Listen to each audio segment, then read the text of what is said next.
Hello, everyone. Today we are starting Unit 7. So, the first thing we're learning in Unit 7 is the Pythagorean theorem and its converse. So, the Pythagorean theorem is in a right triangle. It must be a right triangle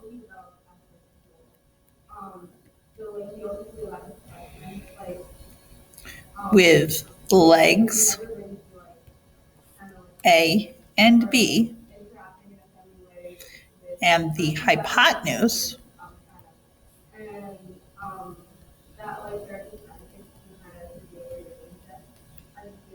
C, A squared plus B squared equals C squared.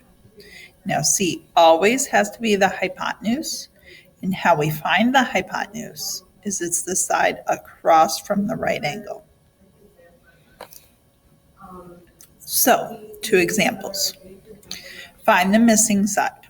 So, when I'm finding x, I need to first identify which part of the triangle is the hypotenuse.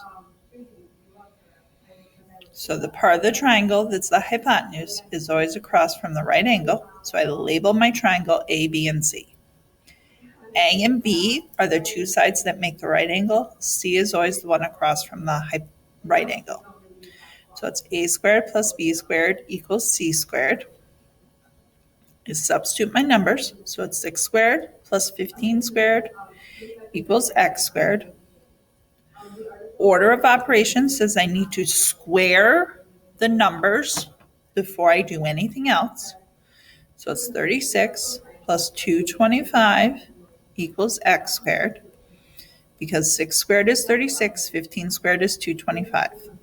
I can now add those two together. And I get 261 equals x squared.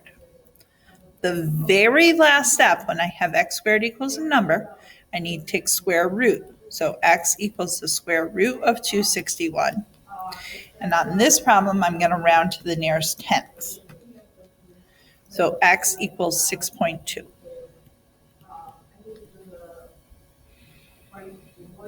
So for number 2, first I want you to label the triangle A, B, and C.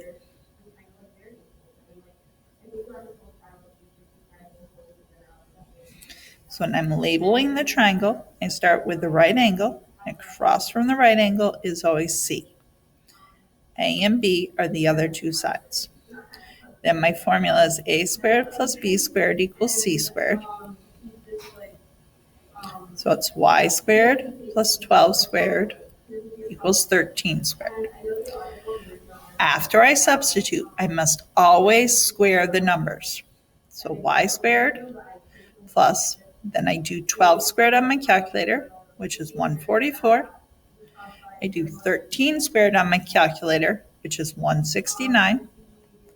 I then subtract 144 from both sides. And I get y squared equals 25. The last step is always take square root. So y equals the square root of 25, which is just 5. Now, for example 3 and 4, recall, determine whether a set of numbers represents the side of a triangle. If it's a right triangle, then a squared plus b squared will work. Now we need to remember that C is always the longest side. So when we do 11, 60, and 61, 61 has to be C. So I'm going to see, does A squared plus B squared equal C squared? So I do 11 squared plus 60 squared. And I square both of those. So it's 121 plus 3,600. I add those two together and I get 3721. I then need to figure out what is 61 squared. So I do 61 squared on my calculator and I get 3721. So since these are equal, yes, it's a right triangle. So I want you to pause and I want you to try example 4. Determine if that's a right triangle or not.